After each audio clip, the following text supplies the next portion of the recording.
As we wrap up this series on your kitchen reset for back to school, we are also going to be kicking off something that I'm really excited for, and that is a special back to school edition of Muffin Club. If you've been around for a while, you know that I started Muffin Club now 5 years ago when I was preparing for postpartum with my third, and I just did it simply because I wanted to have some muffins in the freezer on hand for healthy, easy snacks that I could offer the girls in those early days that I was getting my bearings. And ever since, it has just been an idea that has exploded with this community and been something that I've really enjoyed myself as a busy mom of three. And so this year, I'm going to do it specific to back to school so that we can hone in on featuring veggies for the lunchbox.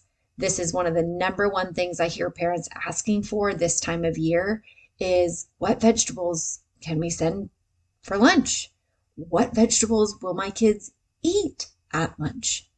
And coming up with new ideas outside of just carrots and hummus, cucumbers and ranch, or the same old, same old. I get in the rut as well with my own kids, and that's why I'm really excited to share with you guys this upcoming round of Muffin Club, which will be kicking off starting next week. To sign up, all you have to do is scroll down on the show notes. You can click the link that says Join Muffin Club down there, or you can go to veggiesandvirtue.com/Muffin Club 2023. All one word, just Muffin Club 2023. And it's free. It'll give you instant access to each of the recipes as they're released. It'll be released one recipe each week for 6 weeks, so you have time to prepare them. I'll send out suggestions and allergen substitutions as it fits for the recipes. But I really want you to see this as an opportunity to think outside the box when it comes to packing your child's lunchbox and finding some new kid-friendly ways to introduce, offer, and include veggies in their lunchbox. So to get each of these recipes, make sure you're signed up at veggiesandvirtue.com/Muffin Club 2023. Hey Mama, I'm Ashley, and welcome to the Veggies and Virtue podcast. In this podcast, you will find simple menu ideas, kitchen organizational systems spelled out for mom life, and feeding tips and tricks that are both evidence-based and grace-laced. I believe that you can find flexibility when it comes to feeding your family so that you can feel calm, capable, and connected in the kitchen. As a registered dietitian and Christian mom of three myself, I want you to break free from the mealtime battles and to feel equipped while feeding your kids all day long. Pull up a stool at my kitchen counter and let me pour you a cup of coffee and say a quick prayer for you. It's time to chat about the meal times, messes, moments, and ministry of motherhood.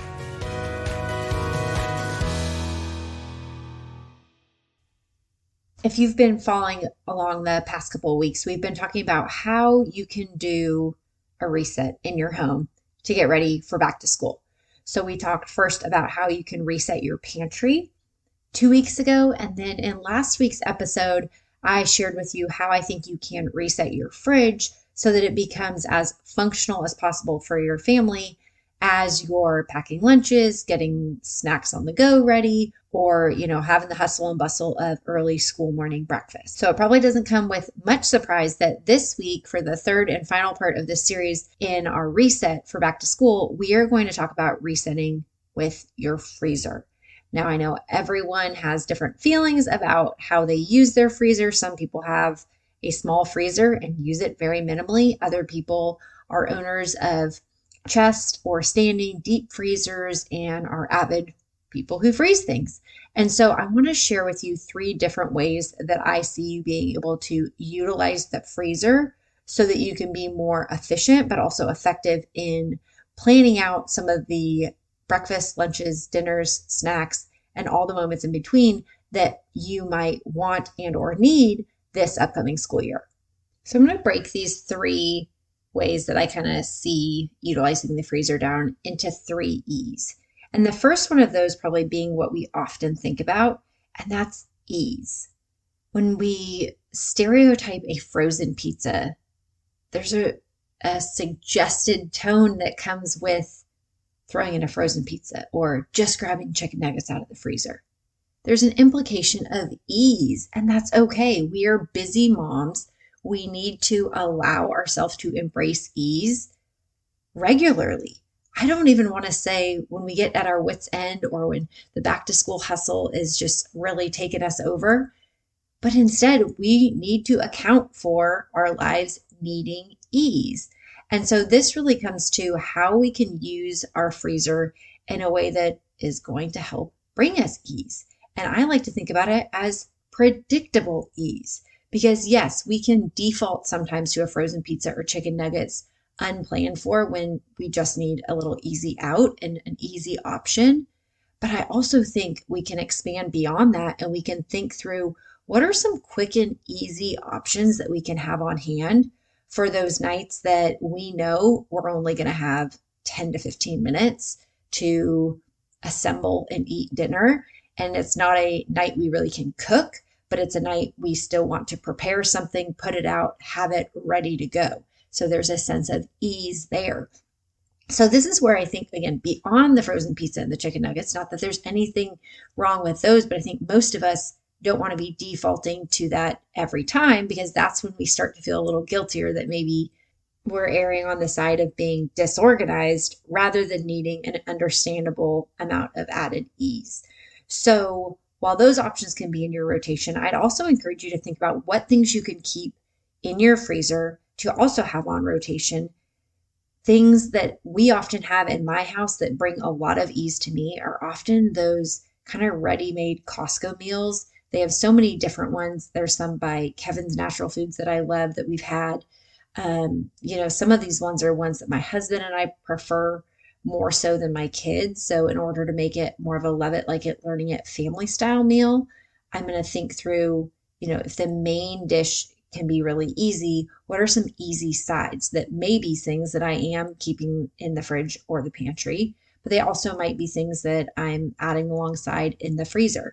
So an idea that comes to mind is there's this curry chicken that we often buy at Costco. I normally don't buy it for us to eat right away, but instead I put it in the freezer. So when I need an easy, ready to go meal, I know that we tend to always have like the microwavable bags of rice ready for a like it food for my kids. We can quickly steam up some veggies. And then often I'll also freeze those little baby naan breads. My kids love those. It kind of goes with the dish. That can be a love it food. So that curry, that naan, and that rice becomes such an easy meal. And I can keep it all in the freezer ready to go. So I'd encourage you to think through when you're at the store, what are some of those easy ones for you? As I speak about the rice from just that one example, I want you to think about the second E, and that is extra.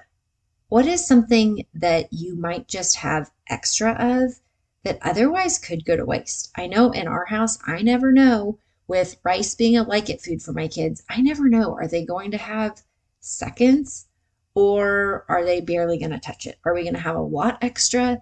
Am I going to eat it for leftovers? Are we going to repurpose it for something, or are we going to end up throwing it out?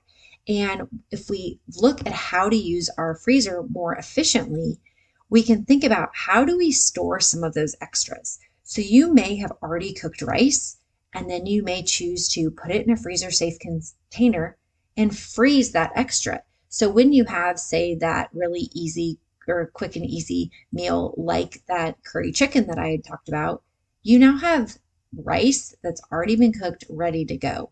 Of course, you can also have some of the other ready-made, minute rices that I spoke of, but this is some way that you can use your freezer to think of, how do I save some of my extras that otherwise could go to waste, or we maybe wouldn't eat in time, or we might kind of tire of before it otherwise feels like it could expire.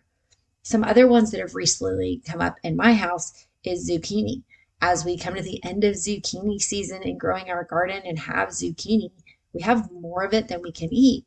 However, I don't want to just go put it in the compost. Instead, I can think about how can we use this extra zucchini in a more effective way. And so when I'm making zucchini bread or zucchini muffins or chopping it up zucchini, I can go ahead and baggie up 1 cup portions of grated zucchini. So next time I do want to mix it in a pasta sauce or add it into a muffin recipe, I already have it grated and ready. So it's just using the freezer to lengthen the life of some of these foods and some of these extra amounts that otherwise could go to waste.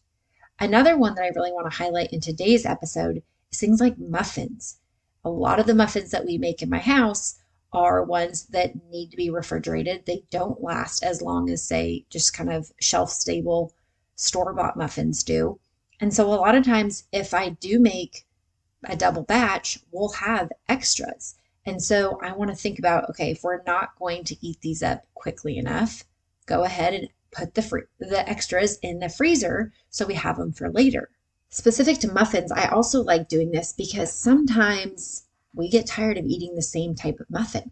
And so what I like to do is maybe I only keep a half dozen out for us to eat over, the next couple days. And then I freeze the extras so that we only have, say, a half dozen of one type, but then we could always switch it up with a half dozen of another type of extras that have been frozen. So the next time we need a full dozen of muffins, we have a half and half batch, but I only had to make one batch if you're tracking with me there. So think about how you could use your freezer to extend the life of some of the foods that you either have already prepared or that you already have on hand, and that you just want to keep extras of on hand so that it's really effortless to use next time you find yourself wanting to offer it. The third E that I want you to think about when we look at our kitchen reset for back to school is how can you be more efficient? Over Labor Day weekend, one of the things that I specifically did, of course, I had a huge list of meal prep ideas in my head that didn't happen. But one of the things I did do was for one of the mornings of breakfast, as we had the kitchen already dirty and we were already scrambling eggs and making different things, I went ahead and had the kids help me set out tons of foil, tons of tortillas, and then we just all went through the assembly line and scooped scrambled eggs onto all the tortillas, sprinkled cheese. Some of the kids wanted bacon or sausage on their breakfast tacos, and then we rolled them up and got them ready. And so while I was already having these breakfast items out and ingredients on hand, I thought about how could I be more efficient for the future? Because I know in those early Saturday morning soccer games when we're all rushing out the door and trying to remember cleats and shin guards and chairs and coats and all the different things, if I already have breakfast tacos ready, I am going to be so grateful that I was so efficient here on Labor Day weekend by making 30 extra breakfast tacos to just keep in the freezer. And so thinking about some of those things of when you are going to make it anyways, or when you have those ingredients out anyways, when the oven is preheated and on anyways, what else might you be able to do? Sometimes for me, it's if I've already preheated the oven, especially right now in Houston when it's still over 100 degrees and I really try and limit turning on the oven as much as I can. If it's going to be on, you better believe I'm going to think, what could I go ahead and prep ahead or make an extra batch of just to be that much more efficient? But if I'm already making one batch of muffins, it doesn't take that much energy for me to make another batch and go ahead and put it in the freezer. Same thing I find with another one that we had over Labor Day weekend was things like waffles. If I'm going to go ahead and make waffles, it's very little effort for me now to go ahead and make an extra batch that I can flash freeze, put in the freezer, and have ready to go on a school morning when I just want to pop a frozen waffle in. Of course, there's nothing wrong, like I said with the first E, of having some of those quick and easy standby staples that you buy store-bought. But I know for my family, with having 3 kids, recently we did buy some freezer waffles because it was a kind my kids wanted to try.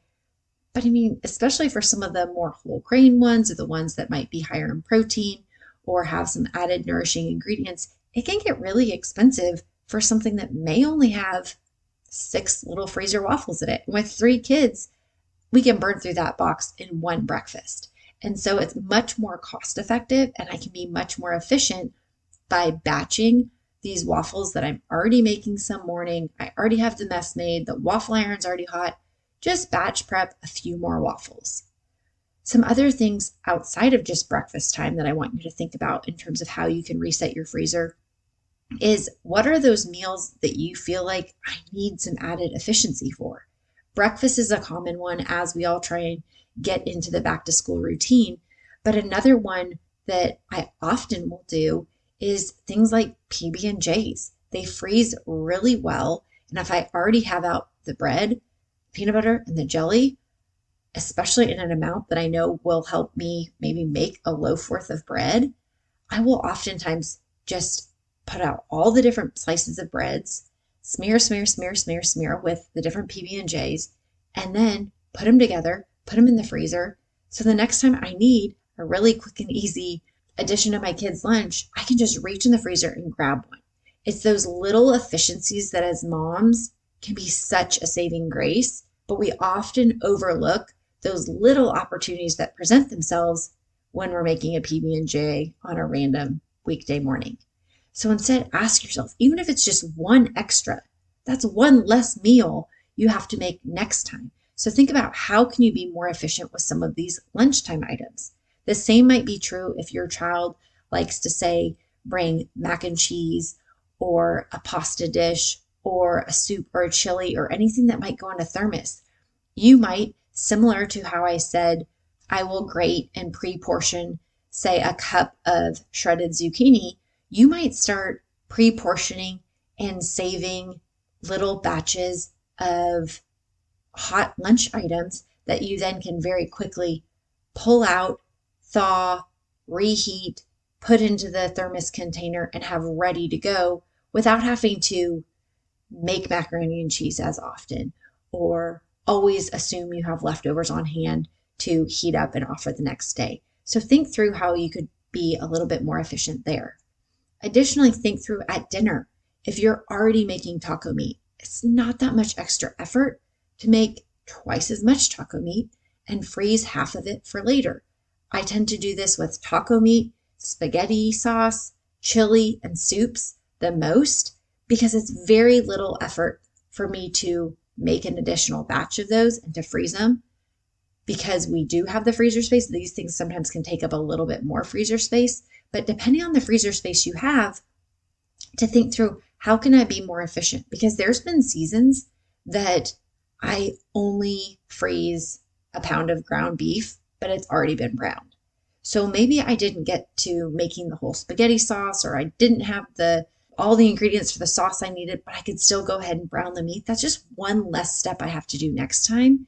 And so that next night that I need an easy meal and I'm going to the freezer to say, what do I have ready to go? I see, oh, I have browned taco meat or I have browned ground beef already ready. What am I going to do with it? And it becomes that much more effortless to put into action. So I want you to think about for dinner ideas, how could you be more efficient with the dinners you're already making? This isn't like going on some big bender of meal prepping a dozen meals on a given day. That's awesome if that's how you want to use your freezer. And I think that's something that a lot of us might aspire to do. But on the day-to-day survival mode parenting of back to school, when everything just feels like a lot, my brain is definitely in that right now. I want you to think about these three things. How can you make your life easy? What are those quick and easy, often pre-made options that you can tuck into your freezer for those nights that you need something really fast and effortless? Number two, what are some of the things that you may have extra of that you can extend the life of by putting in the freezer? And number three, where can you be more efficient in the meals that you're already making and begin to batch cook or prep ahead some of these items that you know you often like having on hand and can use again and again and again, but only maybe have to make and do the dishes for and the cleanup after only one time. If you can focus on just those three things as you get your freezer in order for back to school, I know that you'll start seeing a lot of ways that your freezer really starts to serve your family well so that it starts taking out some of the stress of planning breakfast, lunches, dinners, and snacks.